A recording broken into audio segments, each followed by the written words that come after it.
Good afternoon. I'm Lauren Sonnenberg with LifeCore, and welcome to this week's edition of Mind Body Talk on chronic pain. And today we're going to talk about how to boost self-worth when chronic pain has taken over. And you know what I'm going to do? I just realized we still have there's a dehumidifier on. I'm going to turn it off so the sound does not interrupt this. So bear with me 1 second. I forgot to turn it off.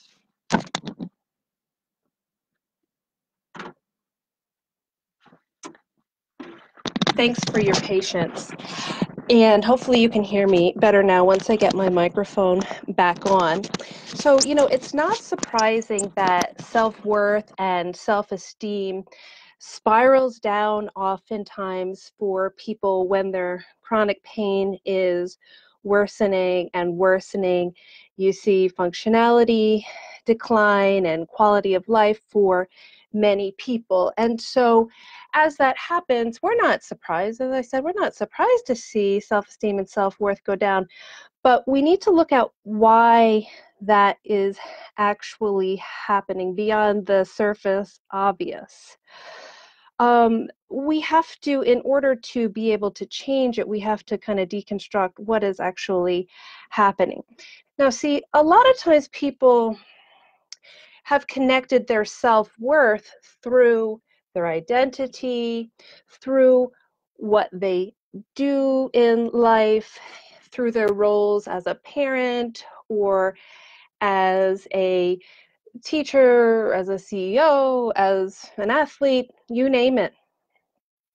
It's not always that way, but a lot of times there is that connection. And when you feel like you are a good fit or you're good at something and then your ability to do that is taken away, that can chip away at a person's self-worth and self-esteem.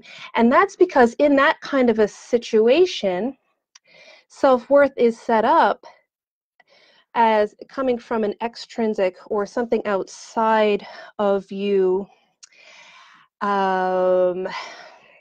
scenario. Now let me push the envelope there a little bit further. See, ultimately, in the end, even that comes from within, because our interpretation of that is that, okay, people like that I do that, I get good feedback, I feel good about myself because of that. Or even I've done, all the housework and I feel like accomplished and productive during the day. Okay? And even if nobody else is saying that to a person, it's still an external thing on some level. You're actually processing it within, but it's coming from an action versus a being. So yeah, it is more intrinsic, except it's something that can be taken away. So how intrinsic is it actually then when, if we're unable to do that, we don't feel good about ourselves when that functionality or a certain quality of life is taken away, or a certain ability to be productive? So then you say, well, what's left? Because we do like to get good feedback. We like to give good feedback to ourselves when possible. But what happens when the areas that you normally get that good feedback from aren't happening? You can't do those things, therefore you're not getting that feedback. Okay. So then we have to go, as I alluded to just a moment ago, we have to shift from this human doing to this human being concept, where we can then affirm worth not based on behaviors. Oh, if you've done something good, or you didn't do that behavior. Oh, clap, clap. You didn't touch the hot stove. Great, great, great. Or you put the dishes away. That's great. But so we kind of train, even at the early childhood level, we train people to be good responders to behavior, and we do good behavioral modification oftentimes, and you get people to, you praise them when they do things that they're supposed to do, and you praise them when they don't think things they're not supposed to do. And sometimes, the opposite of all that, where bad behaviors are put down, don't do that, and or sometimes more extreme than that. So, but it's easy to see how that programming occurs for us. But we kind of have to deprogram some of that if we're going to feel good, regardless of our ability to perform a behavior or an action, or when we're not performing something we want to do. Okay, we're not performing some action. Okay, and judgments. What if we're getting judgments, negative feedback, or we're getting negative feedback, we're giving it to ourselves, negative judgments? We have to separate from all of that, from the behaviors, good or bad, done or not done, judgments, good or bad, from others or from ourselves. We have to separate from all of that and come back to the human beingness. Okay, let's jump right in. Fill in this blank. You can put it in the comments if you'd like, or just do it in your head. I am. If you can fill that in with something positive right now, you're on your way to beginning to create self-worth that is not connected to judgments or behaviors. Okay? How about an example? I am caring. Can you say that about yourself? I bet many people can. I am loving. Can you say that about yourself? You probably can.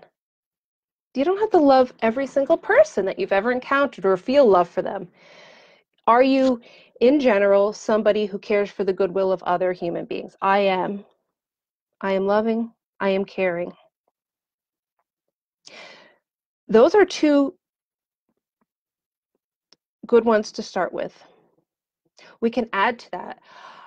It is nice to be able to add to that. You have, even outside of your human doingness, your human beingness, maybe you're creative. I am creative. You're allowed to say things like, I am vibrant, even if you don't always feel it. Maybe you have a vibrant energy within you, even if your body doesn't seem to align with it always. That might be a hard stretch for somebody with chronic pain. I grant that. I'm giving you some ideas. I am generous. Can you say that about yourself? Maybe you're not the most generous person on the earth that you know of, but maybe there's a generous spirit within you. Can you say that? Can you acknowledge the goodness within you even when you feel awful? There are so many.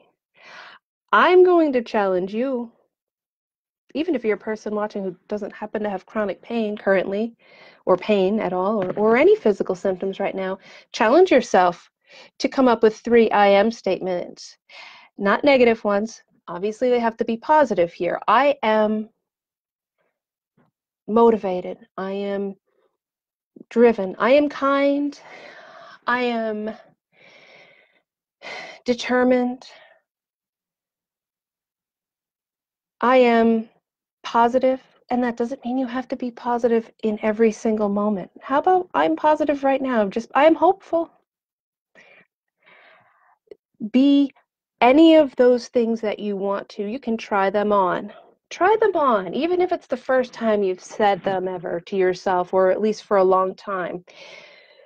What we feed the mind, it eats. If you feed it negativity, it eats it. Imagine this surge strip right here, okay? And if you plug into the thought, I am awful, I am worthless, you're going to feel that good, which isn't good, okay? You're not going to feel very good if you keep thinking that thought over and over. Now, what if we unplug from that one? I want you to plug into, I am worthwhile just because, for no other reason, I am here, I exist. That's it. I want you to plug into that one and just think it. Now, if you seem to be getting little zaps when you plug into the positive ones, like, oof, that doesn't feel right. That doesn't feel like something I can really get in alignment with. I can't get on board with that. It's a nice thought, Lauren, but can't go there. I get it. Okay? I'm going to tell you how we tackle that in just a bit. But before I do that, what I want to talk about is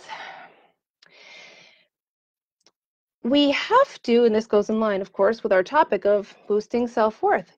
Can we then challenge ourselves to love and accept ourselves on this pathway to, I'm assuming most people want to feel better. How strongly you believe your ability is there to get better, even a small percentage. I'm not sure how high that is for each person. That's something we'd have to delve into. And we look at where those blocks are. I'm going to put that one up on the shelf too. We're going to come back to both of those concepts in just a bit.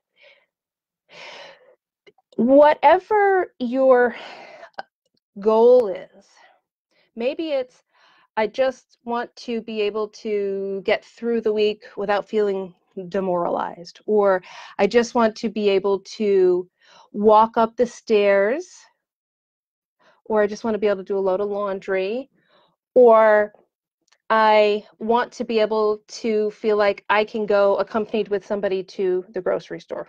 Now, none of these have to apply to you, or they can, or you could have a whole other set, you could have a different goal or goals. It may be that I want to improve my pain 50% or 25%. And for some people, hearing that may be like, oh, Lauren, yeah, that's not possible. Write that limiting belief down. Okay. And I realize for some, it is a harder road than others. But there are, with all of our mind-body science and all of our mind-body skills and techniques, there are so many ways for people to reduce their pain and begin to overcome their symptoms. And if you remain open to that, and obviously, you know, tuning into things like this, like Mind Body Talk on Chronic Pain, where I go into the specifics on how a person actually, how to understand the science, and then how to begin that process of healing ultimately. On the level of mind, body, and spirit. So just stay tuned and stay open, and what you need will be presented to you in its right time. But let's just say your goal is improving your pain levels, okay? There is a big difference between accepting yourself on that path versus resigning yourself. If I accept my pain level today as it is, that's a big difference than saying, I resign myself to being this way for the rest of my life. There's a big difference there. And it's an important distinction. I am open to loving or accepting myself, at least, on the pathway to wherever I'm going, whether it's feeling better or maybe it's mini goals along the way. Accepting yourself versus resigning yourself to your current state of physical health or a sense of lack thereof cannot be, obviously that can't be uplifting. Obviously that's not going to boost your self-worth. So we have to be very clear, that difference between acceptance and resignation. Now, there were a couple of points along the way so far today where I talked about put this on the shelf, put that on the shelf. Okay.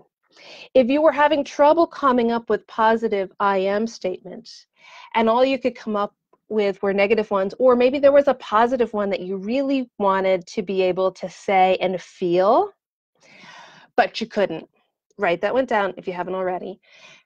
And that's the type of statement. You know, I am, maybe a person says I'm not lovable. Okay. Or I'm not worthy. Think of that as your tabletop, okay? And if we were sitting in a session together or over the phone,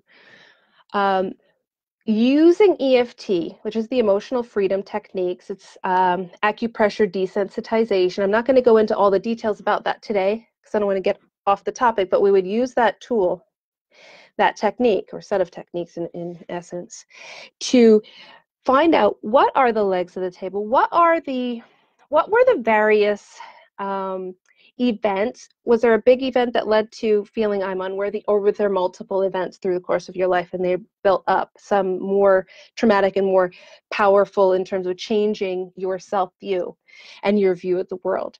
We have to deconstruct those and then find within each event, like, what are the different emotions, the negative emotions that you're still harboring, and really begin to create new beliefs and break down those old limiting beliefs and create new, more unlimited, ultimately, beliefs, positive belief systems, okay? And that's a process. And then, of course, when we're challenged to be self-compassionate, when we're challenged to be self-loving instead of harshful and judging, obviously there's a limitation there. What is our limitation? We would do that the same way. We would look at, and it may be hard just in your mind right now to think of, oh, it's this event, that event, this event. As you do the process, as you do the EFT, these just shake right out of the tree for most people. Some are a little bit more buried because they're more traumatic, or it's not always about how old the memory is. But believe it or not, our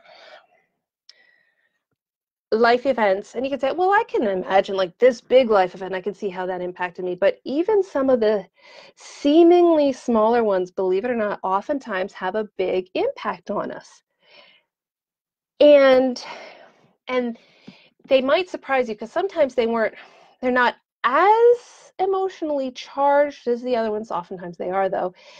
But the power of the belief that gets concretized in that moment and changes your view of the world, that's where things really start to change how you interact with the world. It's pretty powerful. So where we find these limitations, if we're having trouble accepting ourselves and we're just in this like state of resignation, use the EFT and matrix reimprinting. That's another energy therapy approach. I won't get into those details there, except to say that, for example, a lot of times people say, well, if you have a really bad childhood, you can't actually relive it. Well, I can't dial you back in time and make you physically 5 years old again or whatever age. But the matrix reimprinting allows us to go to events and to go through them, heal the pain and the hurt, the emotional pain and hurt, and to be able to put in new pathways, so to speak, to if you can look at something and say, this is an event, and you say, oh, that was a bumpy road. Well, we smoothed the road out. And the mind it doesn't forget what happened in the past, but it has a much more,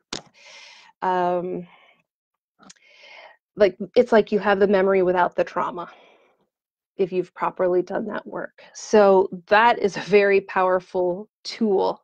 Okay, that's a very powerful tool. And you have, instead of limiting beliefs, you start to replace them with positive beliefs that really open up the doors for you for healing in all areas, not just the area of your pain and physical challenges. Okay. So let's see. Let's see if there's anything else. Okay, so we'll just talk about this too. So when we have challenges with functionality and quality of life and things like that are changing for a person, and they haven't seen the light, like they don't see the light at the end of the tunnel, it doesn't feel like it could be better, can't improve. Okay. When that's occurring, it is important it's not absolutely necessary, but it is helpful to find an old, something that you really did like before, or something new, like a purpose or a passion. And maybe it feels like, well, I can't do that because that's like, I can't do that anymore because of my chronic pain. Okay. Well, there are ways to, that you can create new passions. You can find new passions, I should say, and you can create new purposes for yourself in life. And there are a lot of times you can approach purpose and passion through a different avenue and channel than you did before. And as you do so, as you start to find your purpose and your passions in life, or maybe it's finding them, not finding old ones, but finding them for the first time in your life potentially. And we start to put this, boosting this, that will help to boost your self-esteem. It will.